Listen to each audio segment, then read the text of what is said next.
प्राचीन समय से ही गर्भ संस्कार का काफी महत्व रहा है, लेकिन आजकल की लेटेस्ट साइंस और टेक्नोलॉजी के माध्यम से भी लोग गर्भ संस्कार अपना रहे हैं।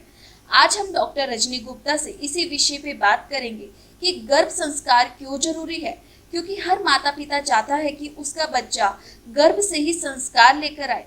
तो आज इसी विषय पर हम बात करेंगे आयुर्वेदा पंचकर्मा डॉक्टर रजनी गुप्ता से। नमस्कार फ्रेंड्स।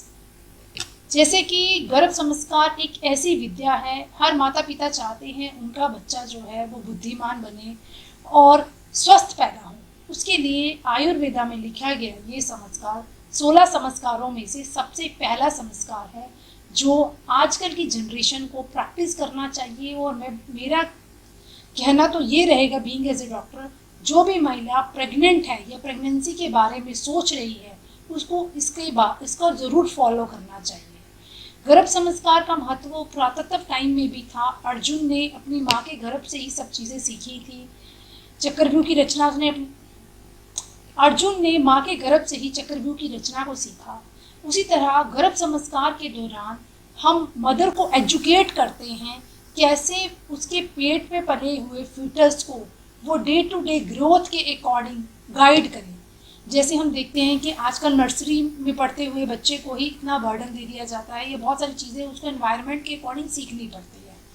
तो वही चीज़ें माता जब उसके पेट में गर्भ आ जाता है तभी से उसको गाइडलाइन देना स्टार्ट करती है। ये पूरे 9 महीने का एक रेजिम रहता है जिसमें आध्यात्मिक, सोशल और फिजिकली तीनों ही चीज़ों से मानसिक रूप से भी बच्चे को और माता को स्ट्रॉन्ग किया जाता है। डॉक्टर रजनी, गर्भ संस्कार में आप किस प्रकार से एक माँ को एजुकेट करते हैं? गर्भ संस्कार में हम अगर कोई प्रेग्नेंट लेडी है या प्लानिंग कर रही है तो उसका सबसे पहले उसके डाइट के रिजीम को बनाते हैं। हर 3 मंथ्स में उसकी डाइट को चेंज किया जाता है। जैसे हम सब जानते हैं कि जब फर्स्ट मंथ बच्चा फीटस होता है तो उसकी ग्रोथ बहुत स्लो होती है और एक वो सिर्फ जाइगोट की तरह रहता है। तो उस टाइम माँ को कौन से थॉट्स अपनी बॉडी में लेके आने, कौन से मंत्रास को सुनना है, उसका उच्चारण कैसे करना है, कौन कौन सी योगा एक्सरसाइजेस करनी है, थ्रू आउट द प्रेगनेंसी वो कौन कौन सी एक्सरसाइजेस कर सकती है जो उसके लिए सेफ है, उसको नॉर्मल डिलीवरीज की तरफ लेके जाएगी और उसके पल रहे बच्चे के लिए भी सेफ रहेगा। सेकेंड थिंग, इसमें डाइट रेजिम जो है एवरी 3 मंथ्स से फर्स्ट 3 मंथ्स में डाइट में हम मिल्क डाइट या उसको प्रोटीन डाइट देते हैं। जब 3rd to 6 मंथ्स हो जाता है उसमें बच्चे की ग्रोथ बढ़ने लग पड़ती है तो उसमें डाइट्स में मखाने को ऐड करना या उसमें ड्राई फ्रूट्स को अगर वो ऐड कर रही है तो कितनी क्वांटिटी में ऐड करना है, उसमें कार्बोहाइड्रेट प्रोटीन्स की वैल्यू क्या रहनी चाहिए, उसके अकॉर्डिंग प्रॉपर डाइट चार्ट एक प्रॉपर डाइट चार्ट जो है वो फीमेल्स को दिया जाता है। इसके बाद जो 3rd ट्राइमेस्टर रहता है 6 to 9 मंथ का रेजिम रहता है। इसमें मदर को गाइडलाइन दी जाती है कि वो अपने मेंटल लेवल को कैसे एक्टिवेट करे, क्योंकि अगर माता अच्छा सोचती है और उसकी बॉडी में पॉजिटिव हार्मोन, सेरोटोनिन हार्मोन की सेक्रेशंस प्रॉपर होती है तो उसका बच्चे का ग्रोथ भी प्रॉपर होगा और बेबी के अंदर के डेवलप होने वाले हार्मोन्स भी प्रॉपर होंगे। इसलिए 9 मंथ्स की रेजिम में हम उसको लास्ट के मंथ्स में उसकी डाइट में कुछ चेंजेस करते हैं, उसको बस्ती एडवाइस की जाती है। आयुर्वेदिक प्रोसीजर्स में हम कुछ मसाजेस की थेरेपीज के लिए भी एडवाइस करते हैं पेशेंट्स को, जो लोकल प्रोसीजर्स रहते हैं, जिससे मेंटली और फिजिकली दोनों ही तरह से बेबी का भी और मदर का भी through out the pregnancy cover किया जाता है। जैसे कि आजकल हम देखते हैं कि काफी केसेस ऐसे आते हैं कि डायबिटीज की गर्भावस्था में भी बीमारी हो जाती है या फिर बच्चा होता है तो आजकल उसको जन्म के साथ ही डायबिटीज होती है, तो इससे किस प्रकार बचा जा सकता है और इसके क्या कारण हो सकते हैं? प्रेगनेंसी के दौरान अगर आपका एकदम से ब्लड प्रेशर बढ़ रहा है या आपको डायबिटीज डायग्नोज हुआ है, कई बार थायराइड से प्रेगनेंसी रहती है या और भी बहुत सारी कॉम्प्लिकेशंस होती है जो थ्रू आउट प्रेगनेंसी पेशेंट को सफ़र करना पड़ता है।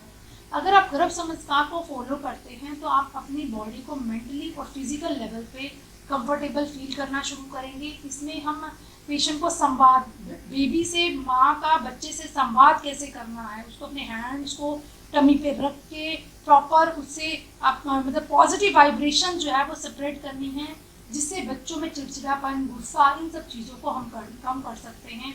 आजकल हम देखते हैं कि मैक्सिमम बच्चे जो हैं वो मोबाइल्स पे, इन सब चीज़ों, गैजेट्स पे बिजी रहते हैं, जिससे बच्चों को बहुत ज़्यादा पैम्पर्ड हो जाना, गुस्सा आना, ये सब चीज़ें बहुत कॉमन होती हैं। तो गर्भ संस्कार के दौरान ही हम माता को और बच्चों को ये एजुकेट, गर्भ संस्कार के दौरान ही हम माता को ये एजुकेट करते हैं ताकि उसके बच्चे में वो पॉजिटिविटी आ सके और उसका ध्यान जो है वो अध्यात्म की तरफ जो है वो ज़्यादा जा सके। तो इसके लिए कुछ मंत्रास हैं, स्पेसिफिक मंत्रास जो आयुर्वेदा में मेंशन किए गए हैं, उन मंत्रास को उच्चारण किया जाता है। इसके साथ साथ म्यूजिकल थेरेपीज रहती हैं, आसनास रहते हैं, प्राणायामास हैं, वो सभी चीज़ें एक्सप्लेन की जाती है फीमेल्स को। डॉक्टर रजनी, जैसे कि संध्या मेडिसिटी से कोई भी पेशेंट है, इसकी कैसे जानकारी ले सकता है और कैसे इसको बिल्कुल अपने आप को एजुकेट कर सकता है गर्भ संस्कार को? गर्भ संस्कार संध्या मेडिसिटी के सभी सेंटर्स पे प्रैक्टिस किया जाता है। इसमें हम पेशेंट को फर्स्ट विजिट पे ही एक पूरा चार्ट बना के देते हैं, जिसमें उसकी 9 मंथ्स की रेजिम रहती है और एवरी मंथ पेशेंट को विजिट करना होता है डॉक्टर के पास। फिर वो डॉक्टर उसकी वेट, हाइट, लेंथ, उसके अकॉर्डिंग, उसके मेटाबॉलिज्म के अकॉर्डिंग उसको डाइट एडवाइस करता है। कुछ आयुर्वेदा में सेफ मेडिसिन हैं जो बच्चे की ग्रोथ को इंक्रीज करती हैं। अगर कई बार होता है कि हमारे अल्ट्रासाउंड में कोई प्रॉब्लम आ रही है, बच्चा IUGR की तरफ जा रहा है, तो उसमें भी बहुत सारे डाइट मैनेजमेंट से और ट्रीटमेंट मैनेजमेंट से पेशेंट को रिकवर किया जा सकता है।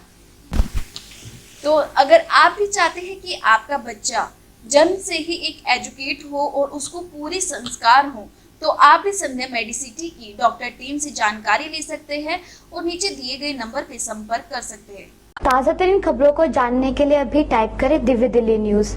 नीचे दिए गए सब्सक्राइब बटन को दबाएं और नोटिफिकेशन के लिए दिए गए बेल आइकन को क्लिक करें। हमारे वीडियोस को लाइक, शेयर और कमेंट करना ना भूलें।